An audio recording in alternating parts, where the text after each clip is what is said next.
প্রিয় দর্শক, আমি এই মুহূর্তে আছি মুরাপাড়া জমিদার বাড়ি।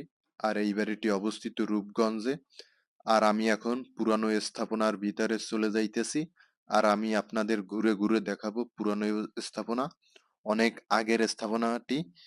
আর দেখুন, এখানে ভেঙে চুরে গেছে। আর এখানে অনেক মানুষ আসছে, ঘুরতে আসছে, কেউ দেখতে আসছে।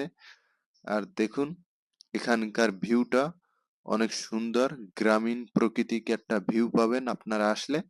আর দেখুন, পিছন সাইডে বাড়ি আছে, ওইটি ভেঙে চুরে কি অবস্থা হয়ে গেছে। আর আমি এই মুহূর্তে মুরাপাড়া জমিদার বাড়ির সামনে আছি। দেখুন এখানকার ভিউটা কত সুন্দর।